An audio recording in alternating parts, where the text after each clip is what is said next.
бауырларыңызға айтатын сөзіңізді айтып, домбыраңызды шертіп, осыны бір жақсы емен жақын әңгіме өткізсек. Рахмет. Мен аты-жөнім Таласбек Асенқұлов, Семейдің азаматымын, Семей өңірінің сол жақта туып өскем. Өнер жолына қалай түсті дейтін болсаңыз, менің шешемнің әкесі, яғни нағашы атам ғой, Жүнісбай Станбаев деген кісі болған, асқан домбырашы болған, Арқаның ең әйгілі домбырашылардың бірі болған. Сол кісі мені бала кезімде, ес білмейтін кезімде бауырына салып асырап, осы домбырашылық жолға салған, өзінің мұрагерім болады деп сөйтіп тәрбиелеген. Сол кісінің арқасында мен 17 жасыма дейін сол кісінің қолында өстім. Сосын кейін барып, ол кісі қайтыс болғаннан кейін өзім шешем қолына қайтып бардым.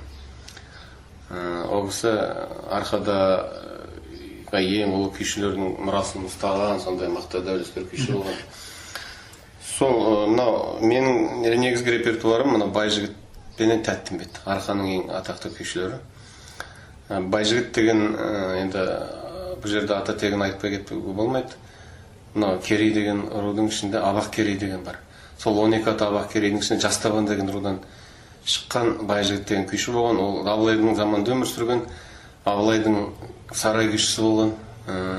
Кейін барып, Жоңғар қалмақ қырылып босап қалғанда Жоңғар жеріне жаңағы қазақтар қайтадан көшкен кезде сол жаққа кетіп, сол жақта өлген екен. Байжігіттің зираты мына қазір бір Жалаулы деген таудың басында деп айтады, көргендер айтады. Байжігіттің өзі кезегінде Сарнияз төре деген төре болған, төре тұқымнан шыққан кісі болған, сол атақты күйші болған, сол Сарнияз төренің ұстазы. Сарнияз төре бір, оның ұстазы кім дейтін болсаңыз, Шалғазақ деген күйші болған ертеде. Сол Шалғазақтың несі, шәкірті. Мен содан бейтіп жалғасып, үзілме келетқан сабақтастық қой, бізге келіп тірелген. Тәттімбет жаңағы Арғын деген рудың ішінде Қаракесек деген рудан шығады, Шаншар деген рудан шығады. Тәттімбет Құнанбаймен құдандалы болған, қатты араласқан. Мысалы Тәттімбеттің Молғара деген күйі Абайдың әжесіне арналған. Абайдың әжесі Шынаты Тайбала, халық оны Зере деп атаған, сосын денелі үлкен қара кісі болған екен, Молғара атандырған ғой. Сол сондай керемет жақсы сыйластықпен жүрген. Жаңағы айттық қой, Абайдың әжесі Шынаты, жаңағы Құнанбайдың шешесі ғой. Зере деген лақап аты бар, сосын Молғара деген лақап аты бар. Дәу қара кемпір болған ғой. Шынаты Тайбала деген болған. Мына Анайманың ішінде Матай деген рудан шыққан.